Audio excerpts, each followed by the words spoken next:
Morning students. आप सब लोगों ने कल की कक्षा देख ली होगी। कल की कक्षा में हम लोगों ने खेल दिवस पाठ शुरू किया था और उसमें हम लोगों ने ये डिस्कस किया था कि जापान के एक शहर में तोमोए के स्कूल में बच्चों के किस तरह के अलग खेलों का आयोजन हुआ करता था। वहाँ के खेल बिल्कुल अलग तरह के अनूठे थे जिनको वहाँ के हेडमास्टर ने इजाद किया था। बहुत ही ज़्यादा मज़ेदार उन लोगों के खेल थे। कोई रेस कार्प कोई सी रेस थी, कार्प मछली दौड़, तो कोई रिले रेस, तो कोई एक माँ को ढूंढो रेस।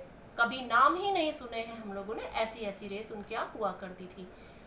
तो आज हम लोग पहले पाठ को आगे शुरू करने से पहले मैंने जो कल क्वेश्चंस दिए थे उसको हम लोग एक बार डिस्कस कर लेंगे। आप लोगों ने उसके आंसर्स सोच ही लिए होंगे, लिख भी लिए होंगे। मैं एक बार अपने आंसर्स बता देती हूँ और आप लोग उसको अपने आंसर से मैच कर लीजिए।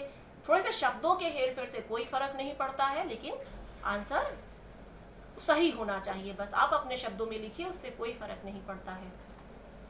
तो पहला क्वेश्चन हमारा था कि तोमोए में खेल दिवस कब मनाया जाता था। कब मनाया जाता था? तोमोए में खेल दिवस 3 नवंबर को मनाया जाता था। हर साल 3 नवंबर को मनाया जाता था। तो फर्स्ट प्रश्न का उत्तर क्या है? पहले प्रश्न का उत्तर कि तोमोए में खेल दिवस 3 नवंबर को मनाया जाता था। दूसरा प्रश्न है कि खेल दिवस पर होने वाले खेलों को किसने इजाद किया था। इजाद मतलब उसका आविष्कार किसने किया था, उनको किसने बनाया था। तो दूसरे प्रश्न का उत्तर है खेल दिवस पर होने वाले खेलों को हेडमास्टर साहब ने इजाद किया था। क्वेश्चन नंबर 3 है तोमोए में होने वाले खेलों की विशेषता क्या थी। तो वहाँ के खेलों की विशेषता क्या थी कि वहाँ के जो तोमोए में होने वाले खेलों की विशेषता यह थी कि उनके लिए किसी विशेष उपकरण की आवश्यकता नहीं पड़ती थी, बल्कि स्कूल में उपलब्ध साधनों से ही वे खेले जाते थे। चौथा प्रश्न है तोमोए में होने वाली दौड़ कौन सी थी। तो कितनी तरह की दौड़ थी? एक तो थी कार्प मछली दौड़, दूसरी थी एक माँ को ढूंढो और तीसरी थी रिले रेस। आगे अभी हम रिले रेस के बारे में पढ़ेंगे। चौथा है क्वेश्चन नंबर 5 है एक माँ को ढूंढो रेस कैसे खेली जाती थी। इसका आंसर छोटा सा थोड़ा सा बड़ा होगा। बाकी आंसर बहुत छोटे थे, ये थोड़ा सा बड़ा होगा कि एक माँ को ढूंढो रेस में एक टोकरी में पर्चियां रख दी जाती थी। बच्चे के हाथ में हाथ में जो पर्ची लगती थी उस पर्ची में जिसका नाम लिखा होता था, जिस माँ का या बहन का या बेटे का किसी का भी नाम लिखा होता था, बच्चों को दर्शक दीर्घा में बैठे हुए लोगों में से उन्हें ढूंढकर और उनका हाथ पकड़कर वापस रेस शुरू होने के स्थान पर आना होता था। ठीक है, तो अब हम लोग आगे का चैप्टर शुरू करेंगे। कल के चैप्टर में कल के हिस्से में आप लोगों को बहुत मजा आया होगा। आपको अपने खेल दिवसों की भी याद आ गई होगी, है ना। तो आज आगे हम लोग नया आगे का शुरू करते हैं लाइंस। ऐसा क्या हमने पहले इस रेस के बारे में मैं थोड़ी सी बात बता दूं। इस रेस में क्या हमने देखा था कि जो है एक पर्ची उठानी होती थी और जरूरी नहीं है कि उसमें किसी माँ का ही नाम लिखा हो। कभी कभी ऐसा भी लिखा होता था कुमारी ओकू की बहन, तो कभी श्री त्सुए की माँ। अब जरूरी तो नहीं है कि बच्चा उन सबको पहचानता ही होगा। अब अगर पहचानता है तब भी इतनी भीड़ में से उनको ढूंढना मुश्किल हो जाता था, और अगर नहीं पहचानता है फिर वो क्या करेगा, तो कैसे खेलेगा वो। उसके बारे में अभी हमको आगे की पंक्ति में क्लियर हो जाएगा। श्री त्सुए की माँ या श्रीमती कुनी नोरी का बेटा लिखा हो जिन्हें उसने पहले कभी देखा ही ना हो। ऐसा होने पर दर्शकों के पास जाकर जोर से कहना पड़ता कुमारी ओकू की बहन। अब उसके हाथ में जो पर्ची लगी है और उसमें जो भी नाम लिखा है उसको क्या करना पड़ता था, वहां पर जाके उस नाम के जोर से आवाज लगानी पड़ती थी, उसको पुकारना पड़ता था। और यह कह पाने के लिए चाहिए होती थी हिम्मत। कोई मारने नहीं लगेगा, लेकिन इतनी जोर से सारे दर्शकों के बीच में सारे दर्शकों की नजर सिर्फ उस बच्चे पर है। ऐसी स्थिति में जोर से आवाज देकर बुलाना थोड़ा सा बच्चों के लिए, छोटे बच्चों के लिए हिम्मत का काम हो जाता था। जब भी भाग्य से किसी बच्चे की पर्ची पर उसकी ही माँ का नाम आ जाता तो वह बेहद खुशी से उछलता कूदता माँ माँ जल्दी आओ चिल्लाता हुआ इस दौड़ में पहुंच जाता था। ठीक है, क्या अगर ये तो बहुत ही किस्मत की बात है, रेयर चांसेस होते होंगे जब किसी के बच्चे की हाथ में उसकी ही माँ के नाम की पर्ची निकल आए, और अगर ऐसा हो गया फिर तो समझो कि वो 7वें आसमान पर, क्योंकि उसकी तो फिर लॉटरी खुल गई, क्योंकि अपनी माँ को तो पहचानेगा ही ना। तो वो दौड़ता हुआ जाता था। अब उसको हो सकता है कि ये ना मालूम हो कि दर्शक दीर्घा में उसकी माँ कहाँ बैठी हुई है, या ज़्यादातर तो बच्चों को पता रहता है कि हमारे मम्मी पापा कहाँ बैठे, पर अगर नहीं भी मालूम हुआ तो कम से कम पहचानने में तो दिक्कत नहीं होने वाली है। वो जोर से चिल्ला देगा माँ माँ जल्दी आओ। माँ भी एकदम से दौड़ पड़ेगी, अरे वाह मेरा बच्चा अब तो जीत जाएगा। तो इस तरह से उसके लिए दौड़ना आसान हो जाता था। इस दौड़ में दर्शकों को भी चौकन्ना रहना पड़ता था। क्यों? क्योंकि दर्शकों को भी सुनना होता था कि किसका नाम बुलाया जा रहा है। ऐसा नहीं है कि बच्चे नाम बुलाएंगे और वो लोग छुप के बैठे रहेंगे, वो लोग भी तुरंत उठ के दौड़ लगाते थे। जैसे ही किसी का नाम बुलाया, मान लो बोला कुमारी ओकू की बहन, अब जो कुमारी ओकू की बहन होगी वो ध्यान से जब सुनेगी तब तो उसको सुनाई पड़ेगा कि मेरा नाम बुलाया जा रहा है। वो तुरंत हाथ उठाए खड़ा करेगी अपना और दौड़ के उस बच्चे के पास पहुंच जाएगी। न जाने कब उनका नाम पुकारा जाए, ऐसा होते ही अपनी बेंच या चटाई पर से तुरंत उठकर सबसे माफ़ी मांगकर उनके बीच से निकलकर बच्चे तक आना पड़ता था। अब सारे लोग बैठे हुए हैं वहाँ पर, या तो चेयर नहीं पड़ी रहती हैं, ज़्यादातर जापान वगैरह में तो क्या होता है कि वो लोग बहुत ही ज़्यादा ज़मीन से जुड़े हुए लोग हैं, वो लोग चटाई डाल के बैठे हुए हैं मैदान में। और अब अगर जिसका नाम बुलाया जा रहा है वो थोड़ा सा पीछे बैठा हुआ है तो सबको एक्सक्यूज मी कहते हुए रास्ता बनाते हुए तो निकलेगा ना, किसी को टक्कर मारते हुए, धक्का मारते हुए, किसी के ऊपर पैर रखते हुए थोड़ा निकल जाएगा। तो वो उनसे एक्सक्यूज मी बोलता हुआ, उनसे माफ़ी मांगता हुआ आगे निकलेगा। अब इधर एक शब्द आया था चौकन्ना। चौकन्ना का मतलब होता है, उसका आप अर्थ लिख सकते हो। चौकन्ना का अर्थ होता है सावधान रहना, एकदम अलर्ट रहना, एक्टिव रहना। चौकन्ना मतलब सावधान रहना। तब बच्चे का हाथ पकड़कर वापस लौटना पड़ता था। जिसका नाम बुलाया गया है वो पीछे से निकलकर जहां भी बैठा है वहां से दर्शकों के बीच में से सबसे जगह मांगता हुआ निकलकर बच्चे के पास आता था और फिर बच्चे का हाथ पकड़कर रेस के स्थान पर पहुंच जाता था। इसलिए जब भी कोई बच्चा बड़ों के सामने आकर रुकता, सब सांस रोककर नाम का इंतजार करने लगते। जैसे ही बच्चा आता दर्शकों के सामने, सब लोग एकदम से बिना आवाज किए चुपचाप सुनने लगते, कहीं मेरा नाम तो नहीं बुला रहा।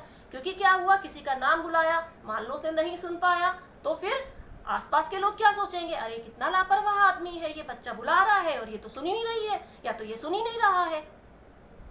इसलिए जब भी कोई बच्चा बड़ों के सामने आकर रुकता, सब सांस रोककर नाम का इंतजार करने लगते।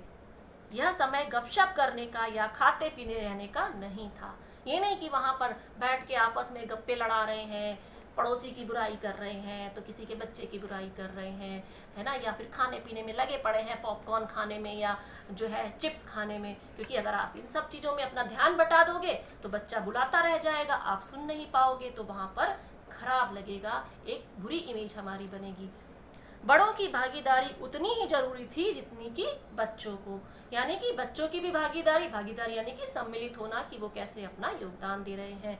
तो यहाँ पर क्या था कि बड़ों की भी एक तरह से ये खेल बड़ों को भी उसमें शामिल होना था। बच्चे तो खेल रहे हैं, साथ में बड़ों को भी उसमें अपना नाम सुनने के लिए तैयार रहना है, नाम उनका आते ही दौड़ लगा देनी है, ठीक है, बच्चों के पास पहुंचकर। हेडमास्टर जी और बाकी शिक्षक 2 दलों में बच्चों के साथ रस्साकशी में शामिल होते थे। फिर एक खेल होती थी रस्साकशी, तुम लोगों ने भी खेला होगा। रस्सा होता है एक मोटा सा, 2 दल बन जाते हैं, बीच में एक रुमाल रख दिया जाता है या एक लाइन खींच दी जाती है और दोनों तरफ से जो टीम होती है वो अपनी तरफ रस्सी को जोर से खींचने की कोशिश करते हैं, और जो ताकतवर जो टीम होती है वो जब रस्सी को आगे खींच ले जाती है और दूसरी टीम जब उस लाइन को टच कर देती है या बीच में रखे हुए रुमाल को टच कर देगी तो इसका मतलब वो टीम हार जाएगी। तब सब चिल्लाते, जोर लगा के हैया, जोर लगा के हैया, इस तरह से चिल्लाते थे। अब क्या है कि हमारे यहाँ तो ज़्यादातर क्या होता है कि जो टीम बनती है वो बच्चों की ही बनती है, लेकिन इनके यहाँ क्या होता था, जैसे ये बात जो एक माँ को ढूंढो उसमें क्या था कि पेरेंट्स उस खेल में शामिल होते थे, और इस वाले खेल में टीचर्स भी शामिल होते थे, इवन हेडमास्टर भी शामिल हो जाते थे उस खेल में। आधे टीचर्स एक टीम में बट गए, आधे टीचर्स दूसरी टीम में बट जाते थे, और वो लोग साथ में मिलकर खेलते थे। यासुकी चान जैसे विकलांग बच्चे रस्सी के बीच बंधे रुमाल पर नजर रखते ताकि हार जीत का फैसला हो सके। अब कुछ बच्चे ऐसे भी होते थोड़े से अपाहिज हैं, जिनके पैर में कुछ तकलीफ है, जैसे यासुकी चान जो तोतो चान की फ्रेंड थी, वो भी अपाहिज थी, उसको पैर में पोलियो था।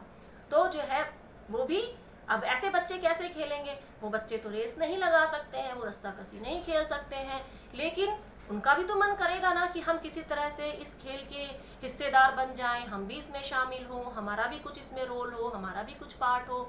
तो उनको कैसे खिलाया जाता था? उनको जो है, जैसे इस तरह का रस्साकसी का खेल है तो उसमें उनको अंपायर बना दिया जाता था। वो देखते रहते थे कि जो है किस तरह से कौन कौन पहले रुमाल को टच कर रहा है तो वो हार रहा है। सबसे अंत में होती थी रिले दौड़, पूरा स्कूल इसमें भाग लेता था। यह दौड़ भी तोमोए में अलग तरह से होती थी। अब रिले रेस में हम लोग क्या करते हैं कि एक हाथ में हमने मशाल ले रखी है या कोई चीज़ ले रखी है, और या फिर कोई फ्लैग ले रखा है, और उसमें जो होती है टीम होती है, एक बच्चा दौड़ता है अपनी टीम के दूसरे बच्चे को वो फ्लैग पकड़ाता है, फिर दूसरा बच्चा थोड़ी देर बाद तीसरे बच्चे को पकड़ाता है। ऐसे करते हुए जो है जो सबसे पहले जीत जाता है वो टीम जीती मानी जाती है। लेकिन इनकी रिले रेस अलग तरह की होती थी। इनकी रिले रेस में क्या था, किसी को भी ज्यादा दूर तक दौड़ना नहीं पड़ता था।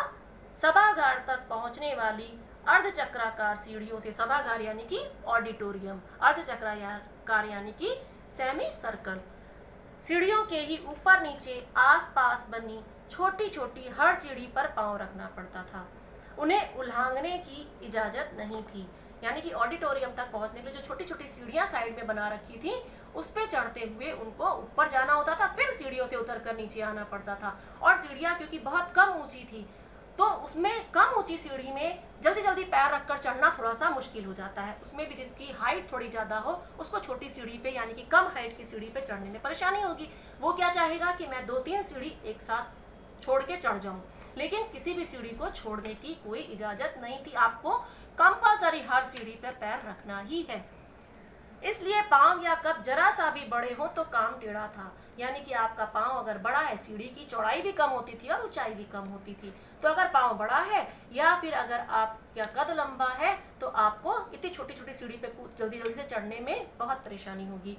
जिन परिचित सीढ़ियों को हर दिन बच्चे खाने के समय पार करते थे, वे ही खेल दिवस के दिन एक अनोखे रस से भर जाती। बड़ी खुशी से चीखते पुकारते बच्चे उन पर चढ़ते उतरते। दूर से देखने पर यह दृश्य कैलिडोस्कोप से बनती बिगड़ती सुंदर आकृतियों सा लगता। ऊपरी सीढ़ी को भी गिन लेने पर कुल जमा 8 ही सीढ़ियां थीं, छोट ज़्यादा सीढ़ियां नहीं थीं। और कैलिडोस्कोप आप लोगों ने शायद देखा होगा कि एक लंबा सा होता है, सिलेंड्रिकल उसका आकार का, कोन शेप का होता है, सॉरी। हम ऊपर से देखते हैं तो अंदर कुछ आकृति, जितनी बार आप हिलाओगे ना उतनी बार अंदर कुछ आकृतियां, अंदर प्लास्टिक के टुकड़े पड़े होते हैं। हर बार उसकी आकृति बनेगी, बिगड़ेगी। आप जितनी बार घुमाओगे उतनी बार उसकी नई आकृति बन जाएगी। एक ही आकृति को दोबारा पा पाना बहुत मुश्किल होता है। तो सब बच्चे जब दौड़ रहे हैं, उतर रहे हैं, चढ़ रहे हैं, उतर रहे हैं, तो ऐसा लगता था जैसे लहर चल रही है, हर बार एक नई आकृति बन रही है। तो वो दृश्य बहुत सुंदर लगता था। अब हम आज के प्रश्न आप लोग नोट कर लीजिए, इनको भी हम कल डिस्कस करेंगे। तो आज के प्रश्न है, एक माँ को ढूंढो रेस में बड़ों की क्या भागीदारी होती थी। एक माँ को ढूंढो रेस में बड़ों की क्या भागीदारी होती थी। दूसरा प्रश्न है, यासुकी चान जैसे विकलांग बच्चे खेलों में कैसे शामिल होते थे। तीसरा है, रिले रेस की सुंदरता क्या थी। इन प्रश्नों को आप सोच के रखेंगे, लिख के रखेंगे। उसके बाद जो है मैं कल की क्लास में इनके आंसर्स डिस्कस करूंगी। उसके बाद हम खेल दिवस के आगे के खेलों के बारे में पढ़ेंगे। बहुत मज़ा आएगा।